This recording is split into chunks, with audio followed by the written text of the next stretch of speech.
Bueno, ahora sí, como lo habíamos anunciado, damos comienzo al segundo bloque. San Nicolás Debate, está con nosotros el profesor, historiador Ricardo Primo. Buenas noches, bienvenido a San Nicolás Debate. Buenas noches, muchísimas gracias por la invitación. Bueno, un gusto, Ricardo. Apelamos, a tu conocimiento, a tu experiencia, porque queremos que nos cuentes un poco y partir de una reflexión que tiene que ver, con un contexto histórico, pero también filosófico, que tiene que ver con un país que creció en base a la inmigración, a la venida de tanta gente del exterior y para ser el país que somos y que tuvimos un protagonismo importante. Y hay momentos en esta Argentina del año 2021 con la pandemia, pero también con una crisis de muchos jóvenes que están decidiendo la emigración, se están yendo a Estados Unidos, Uruguay, España. Digo, esa reflexión quería pedirte de este momento y por qué lo que fue un polo de atracción ahora a veces es de expulsión. Bueno, esto tiene que ver un poco con lo que nosotros siempre hablamos del proceso de globalización. Sí.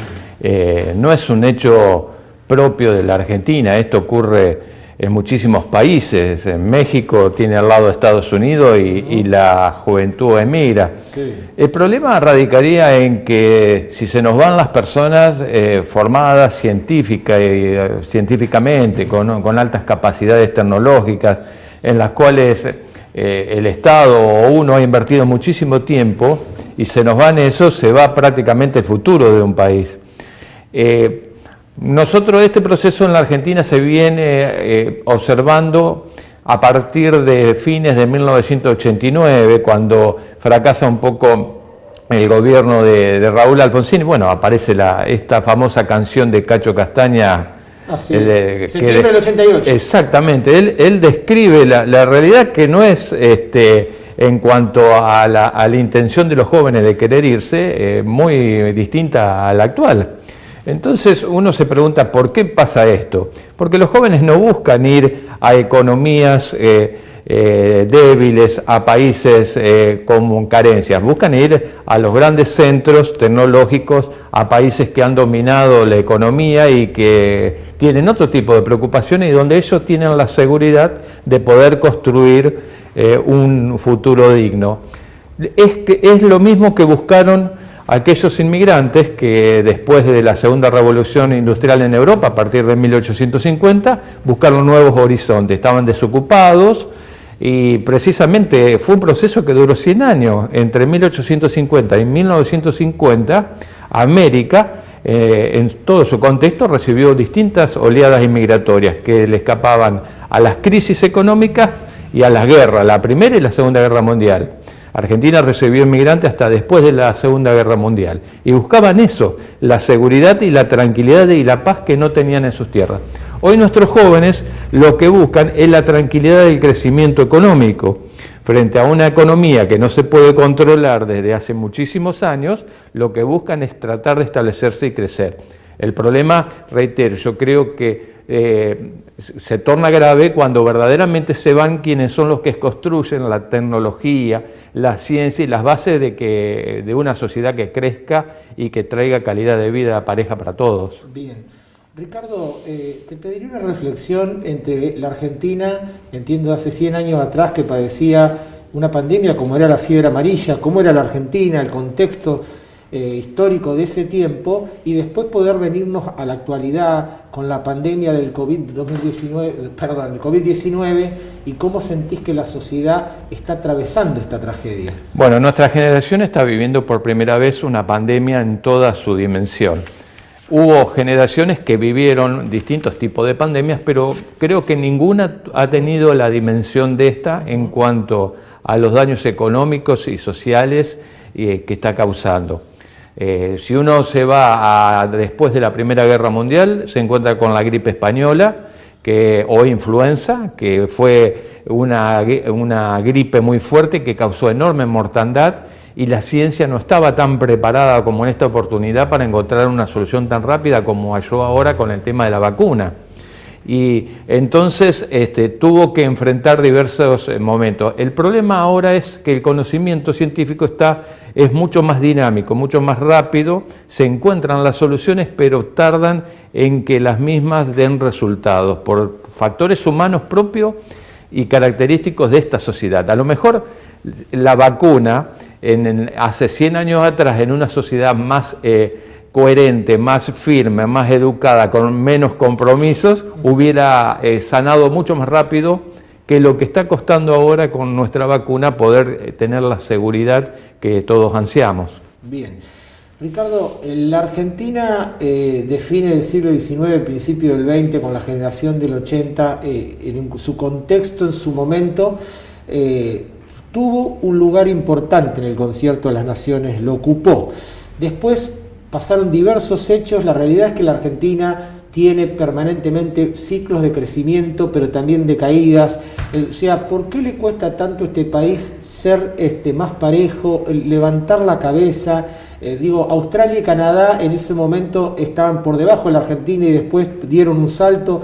¿Qué nos ocurre como país, digamos? Bueno, hay 3 etapas en la historia económica de la Argentina, de 1810 a 1880, de 1880 a 1916 o 1930, podemos prolongarnos, y de 1930 en adelante. Sí. Cuando a partir de 1916, la Primera Guerra Mundial, el Estado comienza a intervenir un poco en la economía, sí, algo que después se va a acentuar con la crisis del 30, y a partir de ahí crecen 2 paradigmas. El paradigma de que los problemas de la sociedad se puede solucionar con un Estado que intervenga, sí, y el otro paradigma donde el Estado simplemente tiene que dedicarse a la seguridad, a la educación, a la justicia y a la salud. El problema que nosotros tenemos es que los gobiernos, cuando tienen que hacer los ajustes, no quieren pagar el costo que tienen que pagar, porque en 4 años, en estos momentos, se le termina el mandato. Así y ninguna política económica puede prosperar en 4 años. Esto hay que replanteárselo, porque cuando se habla de reforma constitucional se está hablando de volver al periodo de 6 años. No se puede trazar ningún tipo de política a largo plazo en 4 años, ni ver los resultados de la misma. Entonces el problema es, cuando se tienen que tomar las medidas, este mismo gobierno que tiene que tomar las medidas sabe que las consecuencias que va a tener las va a sufrir. Entonces patea la pelota para adelante. Y así pasa un gobierno tras otro, pero las medidas de fondo, que son encontrar un déficit, disminuir el déficit fiscal, equilibrar la balanza de pagos y todo lo que sabemos, además del problema de la deuda externa que tenemos, que se viene acrecentando y que es una espada de Damocles sobre la sociedad. Cuando hay que tomar eso, hay cuestiones de tipo política que privilegian seguir tirando la pelota para adelante, y por eso nosotros no alcanzamos a dominar el proceso económico como lo hicieron otros países, donde también tienen características sociales distintas.